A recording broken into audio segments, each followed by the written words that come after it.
Olá você, muito bom dia, está no ar a primeira edição do Mister Mengão, o seu telejornal com as notícias do mais querido do Brasil. Predestinado faz golaço e põe o Flamengo com o pé na final do Carioca.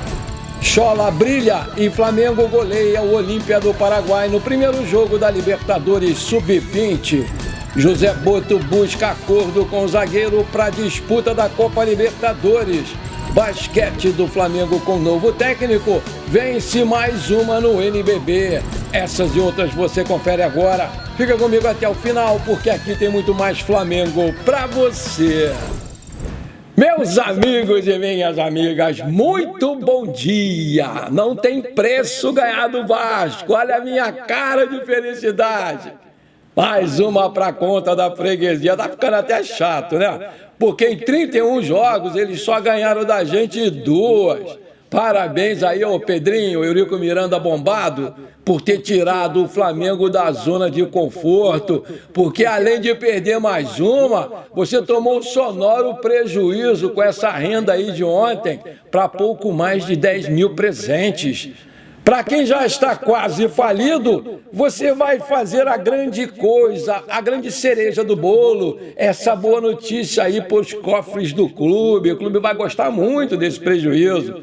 Na minha opinião, nosso time não fez uma boa partida, não fez não. Principalmente no primeiro tempo, onde ele quis encarar aí o Vasco na porrada e acabou não jogando nada, não jogando o que sabe fazer, que é jogar bola. E na porrada, os valores individuais se equivalem, cabeça de bagre fica igual a craque. E foi exatamente a estratégia montada pelo retranqueiro do filho do Tite, o tal de Carille. Só no primeiro tempo foram 6 cartões amarelos, 4 para o time do Vasco e 2 para nós. E a partir da metade do primeiro tempo, o Vasco foi melhor, cara, e quase marcou os 42 minutos, quando o garoto Ryan, menino bom que estava na seleção, entrou pela direita e mandou uma bomba. Aí o Rossi fez uma defesaça. E aí no rebote, o moleque jogou de novo, chutou de novo, e o Léo Ortiz salvou em cima da linha o que seria o primeiro gol deles. O Vasco teve 3 finalizações contra uma do Flamengo, numa falta assim, bobinha do Pulgar, cobrou meio lá para fora, não assustou. E foi só isso que o Flamengo apresentou no primeiro tempo, porque o preciosismo dos nossos jogadores foi gigante. Felipe Luiz tem que corrigir isso. Os caras entram na área, limpam a jogada, na hora de chutar não chutam, tem que sempre que querer dar mais um passe, tem que querer entrar com bola e tudo, fazer golaço. Isso é impressionante. E nessa aí o Vasco quase se deu bem, jogou sério e quase fez o seu gol. Aí veio o segundo tempo e as coisas, graças a Deus, mudaram, né? Depois do puxão de orelha lá que o Felipe Luiz deve ter dado nos caras. O time voltou mais ligado, mais aceso e partiu para cima do Vasco, que novamente montou aquele paredão, aquele ônibus do Carille com aquele 4-5-1, na frente não passava nada. E as faltas violentas continuavam para parar os nossos jogadores, né? Até que os 18 minutos o Flamengo já tinha dado 9 chutes contra 5 deles. O Flamengo começou massacrando. Aí o Felipe Luiz inverteu o Plata e o Luiz Araújo, colocou um na ponta e o outro na outra, inverteu as pontas. E começou a tocar a bola, atraindo o Vasco, fazendo aquela arapuca para jogar nos contra-ataques, né? Porque o empate já favorecia o Flamengo. E o Vasco, já sabendo disso, apavorado, desesperado, partiu para cima, né? Para ver se fazia aquele seu golzinho e caía todo mundo lá na retranca do ônibus. Mas o jogo foi bastante interessante. Aos 26, o Alan entrou no lugar do Luiz Araújo e aos 29, o Matheus Gonçalves entrou no lugar do Arrascaeta, que não estava naqueles seus dias melhores, né? Esse campo é muito ruim, vamos combinar, o cara tem medo de se machucar. Ele fez o seu jogo número 300, né, com o manto sagrado, e o time deu uma crescida. Eu vi um pênalti aí no Gerson, aos 34, que o juiz não deu. Eu vi, no replay, o cara pegou o Gerson por trás.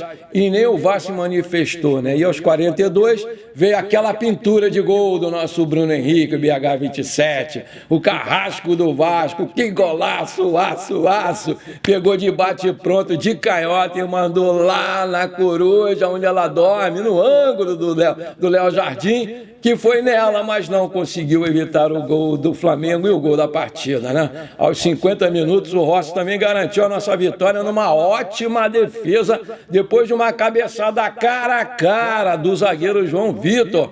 Mas vamos combinar, né? Se aquela bola entra, seria a maior ducha fria que a gente poderia tomar, né? Porque a gente estava com o jogo ganho. Mas ainda bem que o nosso goleirão Rossi foi lá e fez aquela defesa maravilhosa. Parabéns, Rossi, você garantiu o placar. Final de jogo 1-0 para nós, resultado excelente, porque no próximo sábado a gente joga por 2 resultados iguais, né? Ou seja, a gente pode até perder de 1-0 aqui no Maracanã, que a gente se classifica para essa final aí, que deve ser mesmo contra o Fluminense. Vou torcer Volta Redonda, mas eu acho que vai dar Fluminense.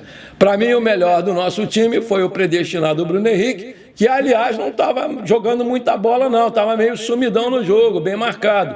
Mas craque é craque, né, cara? E num lance muito bonito, ele fez aquele golaço sensacional. Foi o seu gol de número 99 com a camisa do Flamengo.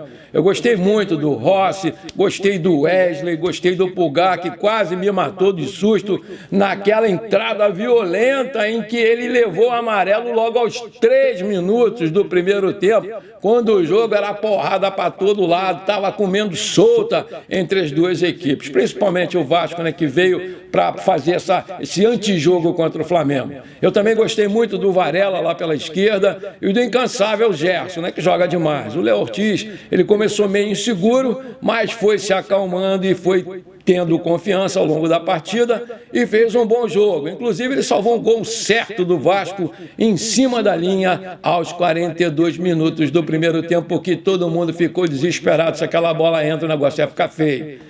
Jogar naquele campo de borracha, né, com aquele calor infernal, eu sou peladeiro, jogo ali, já joguei, não é fácil não. Felipe, quando foi perguntado na coletiva, né, por que molharam tanto o campo, ele respondeu que com aquele calor que fez ontem, o campo tinha que ser molhado mesmo, porque estava queimando os pés dos jogadores, olha aí, e realmente queima. O Felipe Luiz surpreendeu quando disse que faria a mesma coisa que o Vasco fez quando tirou o jogo do Maracanã para dificultar o Flamengo, né? Para equilibrar as coisas, porque por elenco o Flamengo é muito melhor, mas não levaria o jogo de jeito nenhum para um gramado sintético, porque ele é terminantemente contra esse tipo de campo.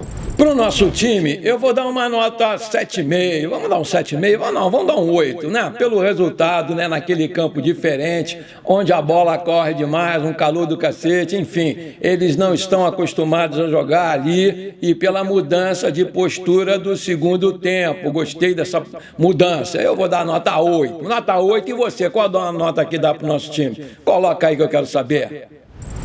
A noite dessa sexta-feira foi marcada pela estreia do novo treinador do Flamengo, Sérgio Veja Hernandes. Mesmo com poucos treinamentos antes da partida de ontem contra o Pato Basquete, que foi no sábado, o time venceu o jogo por 91-81.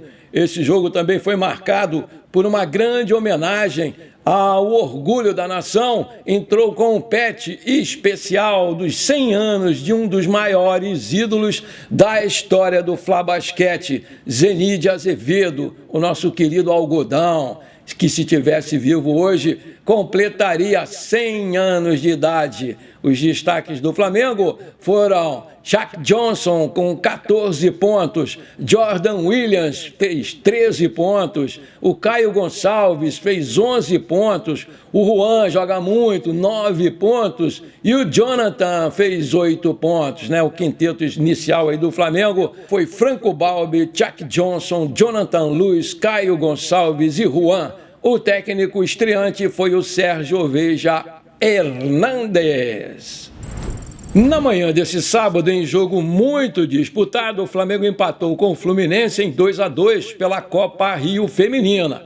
Os gols do Flamengo foram marcados por Fernanda e Jenny. O Flamengo entrou em campo com Carol Alves, Fabi Simões, depois Mona Lisa, Núbia, Flávia Mota e Jucinara, depois Valéria Cantuário. Ju Ferreira, Jenny e Gláucia, Fernanda, Leidiane, Laísa, Chay e Cristiane. O técnico foi o Maurício Salgado. Maravilha, se você está curtindo esse nosso programa, então não esquece, me ajuda aí, manda abraço agora no like para fortalecer o nosso canal. Se você ainda não é inscrito, bora lá, me dá esse prazer, me dá essa moral, aperta o botão inscrever-se, aperta o sininho ali e pronto, simples assim, valeu! O Flamengo, com o aval do Felipe Luiz, vem negociando alguns jogadores nessa janela de transferências. A equipe, inclusive, vai buscar utilizar a nova janela dos estaduais para terminar de liberar nomes que estão fora dos planos. Entre eles está o zagueiro Pablo, que na temporada passada esteve emprestado ao Botafogo e voltou para o Flamengo em 2025. Jogou os primeiros jogos aí do Campeonato Carioca. O zagueiro foi descartado pelo Felipe Luiz e tem sido procurado por alguns times.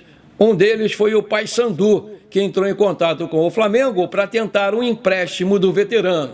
Mas, não obstante, além do Papão, outra equipe bastante tradicional manifestou interesse nele, Foi o Alianza Lima, do Peru. Tido como um dos gigantes do futebol peruano, o clube, que conta com Paulo Guerreiro e Hernan Barcos, fez uma sondagem formal pelo Pablo. A informação foi do portal RTI Esportes. Todavia, a equipe acabou se assustando com os altos valores salariais do jogador, que no mais querido ganha R$600 mil por mês. O time peruano não tem condições de arcar com esse valor altíssimo de salário. Já o Pablo, mesmo já ciente de que não vai ser utilizado, não tem planos para sair da Gávea. O contrato dele é até dezembro de 2025. O jogador só está disposto a sair se for para receber um salário no mesmo nível em outra equipe.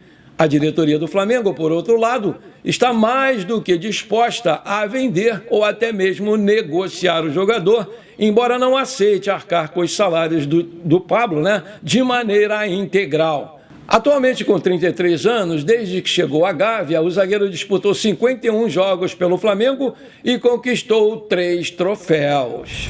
Mesmo com desfalques de última hora, o Flamengo começou com o pé direito a sua caminhada rumo ao bicampeonato da Libertadores Sub-20 e nesse sábado venceu por 6-1 o Olímpia do Paraguai no estádio Gunter Vogel, na cidade de São Lourenço, no Paraguai. O nigeriano Chola foi o nome da partida, com 2 gols, deu assistências e bola na trave. Com o resultado, o Flamengo larga na frente do Grupo A da Copa Libertadores da América.